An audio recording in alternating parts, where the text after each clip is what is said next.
Let's talk about Vietnam and Palestine while I make some nem rán. It's the first day of the year, and while Tết is a time for celebrations, it's hard to enjoy the holiday knowing that so many people are suffering in Gaza. Vietnam and Palestine share a long history of struggle against colonialism, imperialism, and occupation. While having also experienced something shouldn't be required for empathy and understanding, people find it easier. As you most likely know, Vietnam was under Chinese rule for over 1,000 years, French colonization for almost 70 years, during which Japan also occupied Vietnam for 5 years, and then finally the US-Vietnam War, which lasted 20 years. Through these periods, Vietnam suffered many injustices, including exploitation of resources, indiscriminate bombings, chemical warfare, and a manufactured famine. During the US-Vietnam War, the US military deployed Agent Orange, which is a chemical herbicide and defoliant meant to destroy the jungle that were providing cover for the People's Army of Vietnam. Between 70 million liters or 20 million US gallons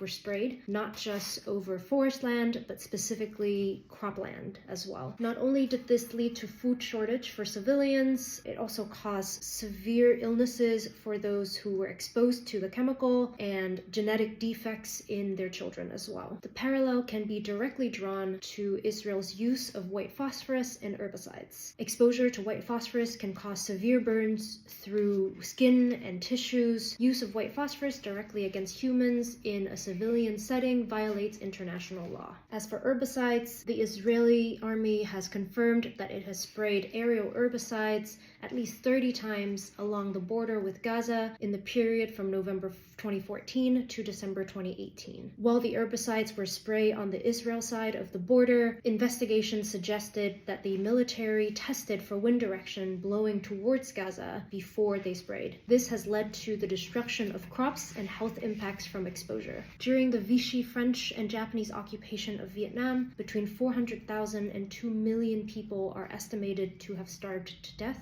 during the famine, or more accurately, the starvation of 1945. The French government imposed a compulsory system of government rice purchases at well below market price. Farmers were forced to sell their rice while not being able to afford rice for new crops or to feed their families. On top of that, Japanese troops forced farmers to grow jute instead of rice, depriving them further of food. The militaries of both France and Japan also forcibly seized foods from farmers to feed their troops. Before October 2023, Gaza already faced issues with food shortage. Today, more than 500,000 people in Gaza are believed to be at the most severe Phase 5 catastrophic level of food crisis. Meanwhile, Israel continues to completely ban essential commercial goods from entering Gaza. Israeli citizens have also been blocking humanitarian aid trucks from entering Gaza. Even in the occupied West Bank, Israeli laws and restrictions have led to difficult access to water and food. For example, the cost of water being significantly higher for Palestinians than Israelis, and foraging of traditional plants have been made illegal for them. These are just a few examples that do not even begin to cover the suffering that's happening in Palestine, particularly in Gaza. The Vietnamese community has a moral obligation to stand up and do whatever we can for the people of Palestine. Spread awareness, contact your representatives, organize, protest, boycott. None of us are free until all of us are free. If you stay till the end, chúc mừng năm mới and free Palestine.